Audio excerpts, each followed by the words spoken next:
آج ہم مشہور 4 اماموں میں سے دوسرے مشہور امام حضرت امام شافعی رحمۃ اللہ علیہ کے بارے میں مختصر طور پر جاننے کی کوشش کرتے ہیں۔ اس سے پہلے ہم مختصر طور پر حضرت امام اعظم ابو حنیفہ رحمۃ اللہ علیہ کے بارے میں بتا چکے ہیں۔ اگر آپ چاہیں تو نیچے ڈسکرپشن میں لنک موجود ہے، جا کر آپ دیکھ سکتے ہیں۔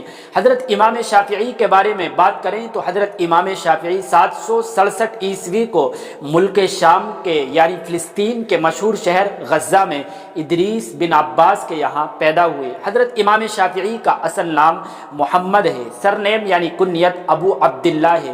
مورخین اور محدثین کے نزدیک امام محمد بن ادریس الشافعی کے نام سے جانے جاتے ہیں۔ امام شافعی کا سلسلہ نسب قریش قبیلے سے جڑتا ہے، جو رسول اللہ صلی اللہ علیہ وسلم کا قبیلہ ہے۔ آپ کے نسب میں ایک صحابی حضرت شافع بن سائب رضی اللہ تعالی عنہ ہیں، جن سے آپ کو شافعی کہا جاتا ہے۔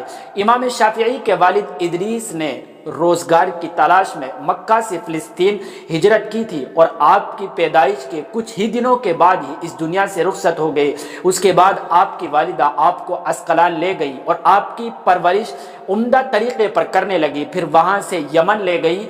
جب آپ کی والدہ کو اس بات کا ڈر ہوا کہ اپنے خاندان سے دوری کی وجہ سے کہیں آپ کا نسب بھلا نہ دیا جائے، اور ساتھ میں یہ بھی ذہن میں تھا کہ تربیت غزہ کے مقابلے میں مکہ میں اچھی ہو سکتی ہے، جہاں ان کا خاندان اور قبیلہ بھی ہے، اس کے لیے انہوں نے مکہ کی طرف سفر کیا۔ اور مکہ آنے کے بعد حضرت امام شافعی رحمۃ اللہ علیہ ایک مکتب میں علم حاصل کرنے کے لیے گئے، چنانچہ آپ نے صرف 7 سال کی عمر میں قرآن کریم کا حفظ کر لیا اور موطا امام مالک جیسی حدیث کی مشہور کتاب صرف 10 سال کی عمر میں ہی یاد کر لی تھی۔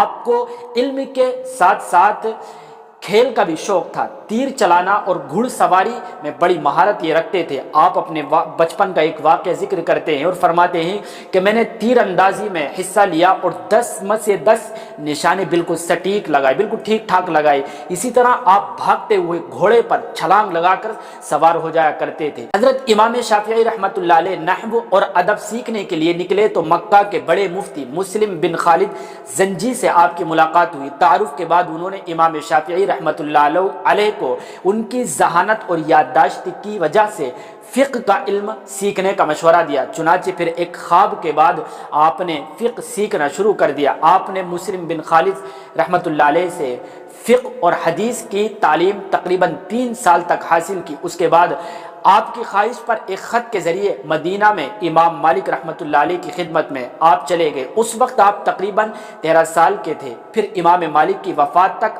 آپ نے مدینہ میں رہ کر ہی علم حاصل کیا۔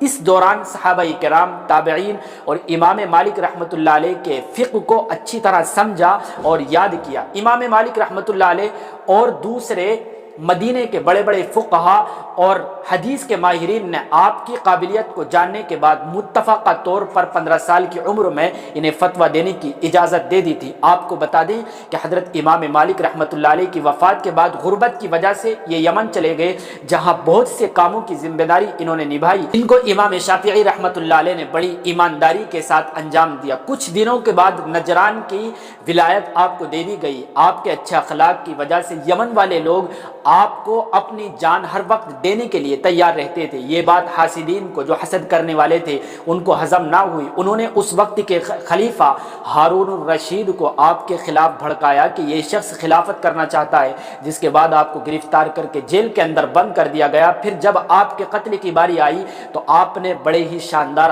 انداز میں اپنی بات رکھی، جس کے بعد آپ کے قتل کی سزا کو بدل دیا گیا۔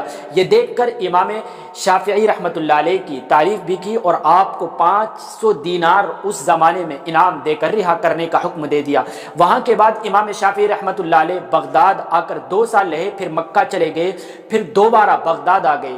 وہاں آپ نے اپنا علم علماء کے درمیان پھیلانا شروع کیا، کتاب اللہ اور احادیث نبویہ کی تخریج کی اور بدعتوں کے خلاف جہاد کیا۔ علماء آپ کے پاس آ کر حدیثوں کا علم حاصل کرتے تھے۔ مامون الرشید بھی آپ کی علمی مجلس میں شامل ہوا کرتے تھے۔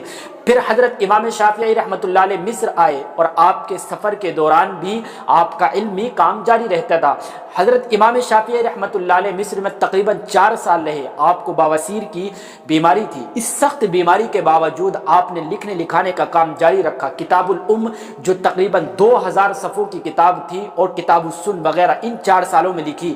آپ نے اور بھی الگ الگ ٹاپک پر بڑی بڑی کتابیں لکھی جن کی تقریباً تعداد 104 بتلائی جاتی ہے، اور آپ جہاں بھی جاتے یا جہاں بھی رکتے وہاں آپ اپنا لکھنے لکھانے کا کام جاری رکھتے۔